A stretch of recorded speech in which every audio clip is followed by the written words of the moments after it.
Role है भाई, role mic down कर लो प्लीज। थले कर लो भाई थोड़ा स्टार्ट। संजय जी, किस तरह देखते हैं आप आज ट्रेनिंग सेशन और ट्रेनिंग सेशन में आप यहाँ पर पहुंचे? ਤੁਸੀਂ ਆਏ ਹੋ, ਕਿਸ ਤਰ੍ਹਾਂ ਦੀ ਟ੍ਰੇਨਿੰਗ ਦੀ ਜ਼ਰੂਰਤ ਹੈ? ਤੁਹਾਨੂੰ ਲੱਗਦਾ ਕਿਹੜੀ ਚੀਜ਼ਾਂ ਧਿਆਨ ਦੇਣ ਦੀ ਲੋੜ ਹੈ? पंजाब के माननीय स्पीकर साहब ने ये ट्रेनिंग सेशन हमारे एमएलएस को प्रशिक्षित करने के लिए रखा है माइक डाउन। और इसमें बहुत सारे तमाम सम्मानीय लोग, जानकार लोग, जिनको असेंबली और पार्लियामेंट की प्रोसीडिंग्स के बारे में बहुत अच्छी जानकारी है, वो लोग आज से लेकर कल तक पार्टिसिपेट करेंगे। बहुत सारे हमारे एमएलए पहली बार चुन के आए हैं, नए यंग एमएलए हैं। और जो नियम होते हैं असेंबली के, 0 hour, question hour, private member bills के ऊपर कैसे बोलना है, अलग अलग सेशन में कैसे चर्चा होती है, इसके बारे में बहुत अच्छी चर्चा हुई। मैंने ये भी सवाल किया कि भाई कितने लोगों ने अब तक 0 आवर में असेंबली में बोला है, तो ज़्यादातर हमारे एमएलएज ने हाथ उठाया कि उन्होंने पार्टिसिपेट किया 0 आवर में। देखिए, असेंबली या पार्लियामेंट ये इस देश के लोकतंत्र के मजबूत स्तंभ हैं। भारत का संविधान एक बहुत ही मजबूत संविधान है। बाबा साहब डॉक्टर भीमराव अंबेडकर ने जो संविधान बनाया है वो सबके अधिकारों की सुरक्षा के लिए बनाया है। और इसलिए पार्लियामेंट और असेंबली में अच्छी डिबेट हो, अच्छी चर्चा हो, उसके लिए ट्रेनिंग सेशन बहुत इम्पॉर्टेंट है। गवर्नमेंट किस तरीके से काम कर रही है, एमएलएस की क्या जिम्मेदारी है, कैसे उनको असेंबलीज के अंदर अपने इश्यूज़ को रेज करना है, उसके लिए भी ये बहुत इम्पॉर्टेंट है। और मैं बधाई देना चाहता हूँ पंजाब की सरकार को, मानयोग मुख्यमंत्री भगवंत मान जी को, कि जिस तरीके से उन्होंने एजुकेशन में, हेल्थ में अपराधों को नियंत्रण करने में काम किया है। ये अनुकरणीय काम पंजाब की सरकार ने किया है। मोहल्ला क्लिनिक का जो मॉडल उन्होंने दिया, तमाम काम यहाँ पे अच्छे हो रहे हैं।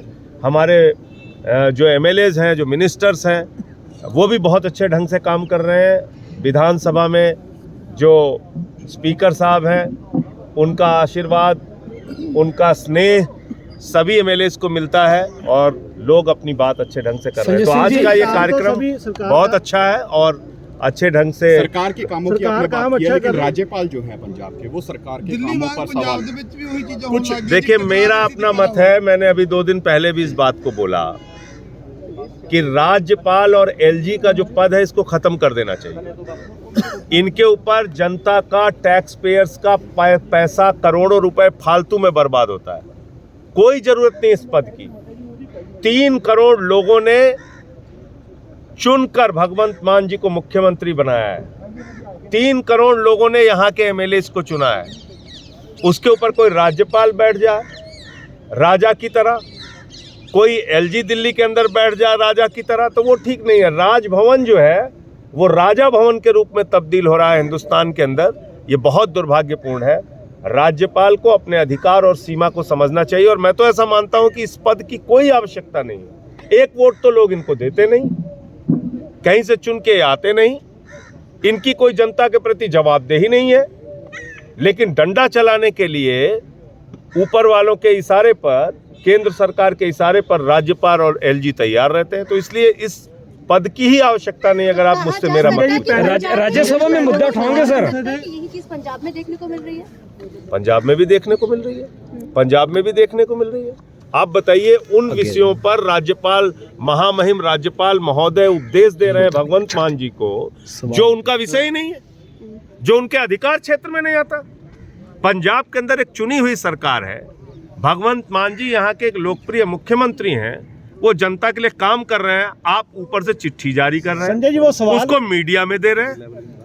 आप कौन होते हैं जिस क्षेत्र में आपको संविधान के अंदर पावर ही नहीं है कि एक चुनी हुई सरकार से आप इस तरीके से सवाल पूछें या चिट्ठी लिखें? संजय जी पहले वो सवाल पूछते थे, अब वो धमकियां दे रहे कि 15 दिन में जवाब नहीं दिया तो हम कानूनी कार्रवाई करेंगे। अरे उनकी याद करा रहे हैं। उनकी धमकियों से क्या हो जाता है?